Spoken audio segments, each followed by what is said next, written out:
আপনারা কি জানেন মানুষ প্রথম কিভাবে সময় মাপার চেষ্টা করেছিল? এই ঘড়ি আবিষ্কার কে বা কারা করেছিল? এই মেকানিক্যাল ঘড়ি কখন তৈরি হয়েছিল? আপনারা কল্পনা করুন, এমন একটি সময় যখন সূর্য ছিল আমাদের একমাত্র ঘড়ি।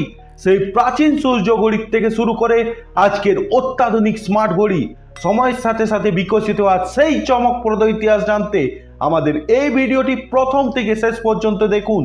আর আমাদের ইউটিউব চ্যানেলকে সাবস্ক্রাইব করে আমাদের সাথে থাকুন। তাহলে চলুন শুরু করা যাক।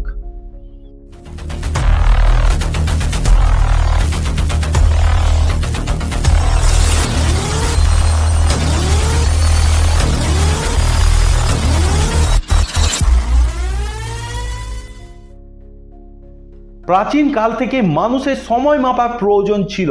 প্রাচীন মিশর, গ্রিস এবং রোমের মানুষেরা প্রথম সূর্য ঘড়ির ব্যবহার শুরু করেছিল।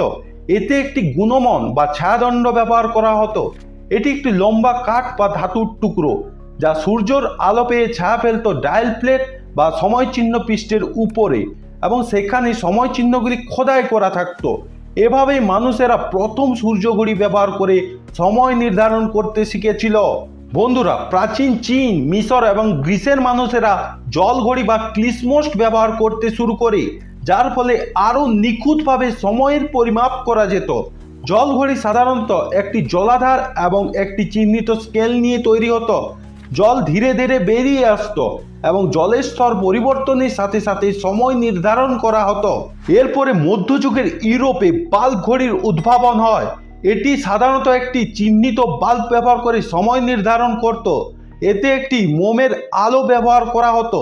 সময়ের সাথে সাথে মোম গলতে থাকতো এবং বিভিন্ন স্তরের সাথে সময়ের নির্ধারণ করা হতো। এরপরে 1300 শতকের শেষ দিকে ইউরোপে প্রথম মেকানিক্যাল ঘড়ির উদ্ভাবন ঘটে। এতে গিয়ার এবং স্প্রিংয়ের একটি সিস্টেমের ব্যবহার করা হতো, যা সময়ের নির্ভুলতা বৃদ্ধি করেছিল। এই ঘড়িগুলো সাধারণত বড় ক্যাথাড্রাল এবং মঠগুলোতে ব্যবহার করা হতো। এরপরে 20 শতকের প্রথম দিকে কোয়ার্টাজ প্রযুক্তির উদ্ভাবন ঘটে। এতে কোয়ার্টাজ ক্রিস্টাল ব্যবহার করে সময় নির্ধারণ করত। 1927 সালে ওয়ারেন মরিসন এবং জে.ডব্লিউ. হর্টন নামক বিজ্ঞানী প্রথম কোয়ার্টাজ ঘড়ি তৈরি করেন এবং এটি 1970-এর দশকে ব্যাপকভাবে বাজারে আসে এবং এই প্রযুক্তি সঠিক এবং নির্ভুলতার আধুনিক সময় নির্ধারণের বিপ্লব ঘটায়।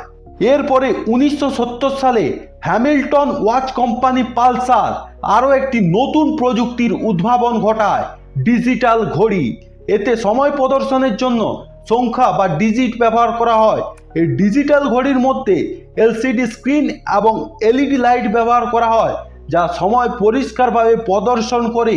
বন্ধুরা, আজকের দিনে স্মার্ট ঘড়ির প্রযুক্তির অগ্রগতি চূড়ান্ত পর্যায়ে পৌঁছেছে।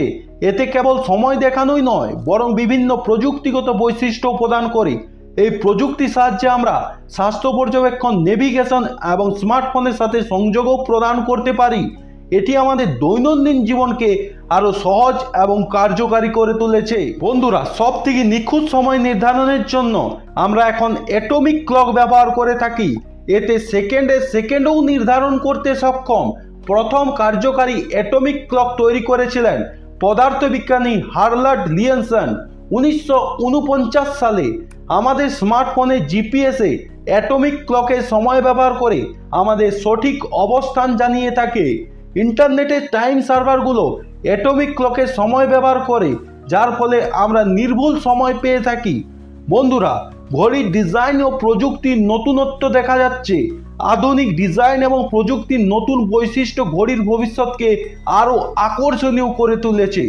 আজকের এই ভিডিওতে আমরা ঘড়ির ইতিহাসের বিভিন্ন পর্যায় দেখেছি, প্রাচীন সূর্য ঘড়ির থেকে আধুনিক স্মার্ট ঘড়ি পর্যন্ত। প্রতিটি যুগের ঘড়ি নতুন প্রযুক্তি এবং ডিজাইনের মাধ্যমে বিকশিত হয়েছে। বন্ধুরা, আজ এই পর্যন্ত। এই রকম ইনফরমেটিভ এবং নলেজেবল ভিডিও পাওয়ার জন্য আমাদের ইউটিউব চ্যানেলকে সাবস্ক্রাইব করে আমাদের সাথে জুড়ে থাকুন।